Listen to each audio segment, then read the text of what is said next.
My name is Ihssan Jwijati. I'm from the University of Jwijati, and I'm last year, hopefully, PhD student. The topic is about exploring the impact of national culture on performance measurement.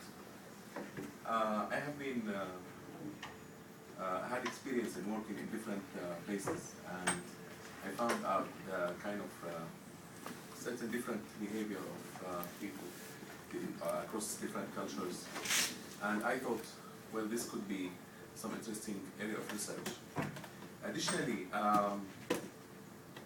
I've been a manager before I joined academia, so one of the problems I faced in my practical life was how to measure the performance of a manager. Sometimes the management process is complicated, or all the times the management process is complicated, and then those people who are kind of appraising the performance of a manager, either rightly or wrongly, judge his performance, which is not based on any actual fact. So many times it's subjective kind of appraisal.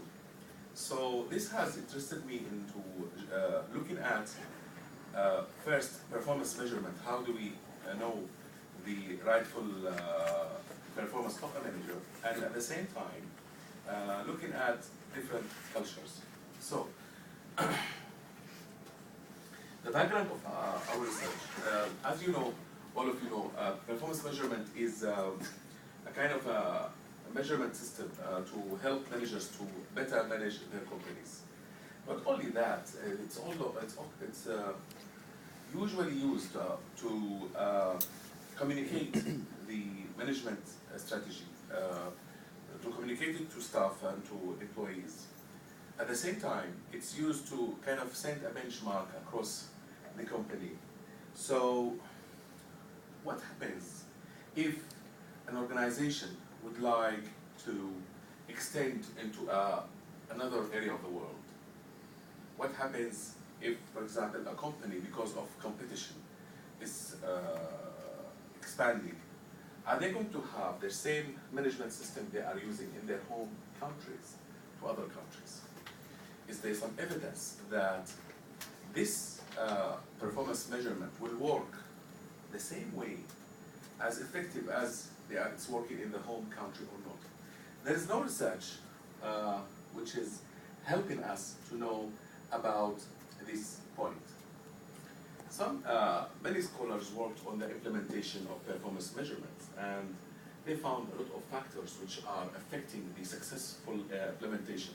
Some people say it is top management commitment, some people say it's employees resistance, some people say culture, politics, but what culture they are saying? All of the papers, or can say 99% of the papers which have studied performance measurement, they spoke on culture from organizational culture perspective. And when I was looking at the national culture, I found very, very few papers looking at it, and they are looking at it from very narrow angles. So I did a systematic literature review to look at the impact of culture. As I told you, I found very few papers looking at the impact of national culture on the performance measurement systems. So this has opened for me kind of a window to research, and that's where I started. Now, our research question is to explore the impact of national culture on the design of performance measurement systems. Now, as you know, this area is very wide. I try to limit myself to look at the issue of middle management, the degree of their participation in the design and use of measurement systems, and also I want to look at the types of performance measurement systems used. As you know, the participation could be in different ways. According to the literature, we find some organizations, they have the participation fully by their middle managers. Some of them, they bring some outside help. Some of them, it's a kind of suggestion. So the type of participation is different across countries and across systems. And as for maturity, The maturity is the degree at which this performance measurement system is used. So we have low maturity when it is just kind of financial measures only, or we have high, which is a balanced set of measures, which is for casual relationships, integrated reward, and recognition systems. So this are the two continuum sides, low and high. And as you know, national culture, there are many frameworks which have studied the national culture. And the most prominent among them is the Hofstede's framework. And in some occasions, I was kind of challenged by some people who say, why Hofstede, why not other things, other frameworks? And it has been kind of, now I made a kind of literature review on the efficacy of Hofstede's and found out it's the most highest cited framework. Also, many prominent researchers use Hofstede's for comparison results. So if you want to compare your results to other researchers, then you have Hofstede's is the one you can rely on, because there are, I don't know, many, in the ones I've seen in my literature review, about more than hundreds of studies which are utilizing Hofstede's framework. So in Hofstede's framework, he defined national culture as the collective programming of mind. He has different dimensions, which I used only 3: power, distance, uncertainty, avoidance, and individualism. I didn't use the others for different reasons. For example, the long-term, short-term, I didn't use it because one of the countries that I measured the national culture didn't have reading for that, so this was outside the scope. Again, there are 2 measures he introduced lately, which have not still validated and verified by authors.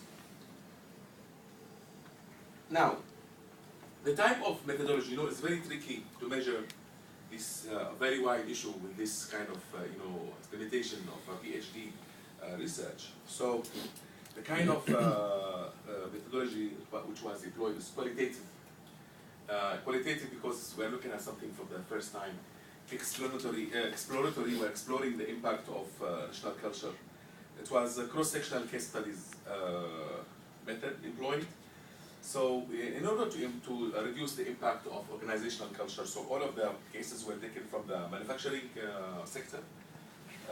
At the same time, as there is some research was showing some kind of influence of companies' procedures, if it is a large company, so I only limited my research to small companies, SMEs. And at the same time, in order not to find some companies, for example, opened by some expatriates, so I only limited my research to companies, small companies, which are indigenous owned and operated. So in order to reduce, this very tricky research area with different, factors impacting it. So it's a manufacturing, small company, and owned by just indigenous owners. So this is how I chose the companies, the cultures of the research. We have, this is the Hofstede's chart about the uncertainty avoidance against power distance. The reason for choosing these dimensions because there's some research by Mensberg and others about the impact of these 2 dimensions on the behavior of organizations. So he has said, and it was verified by others, that this kind of 2 dimensions affect the operations or the behavior of companies. So we took these 4 quadrants. We tried to take one from each quadrant. So we took here one of the Arab countries, China, and UK, Great Britain. And here in this quadrant, I couldn't find a country to get access to companies. The best I found was Italy, so it's on the periphery.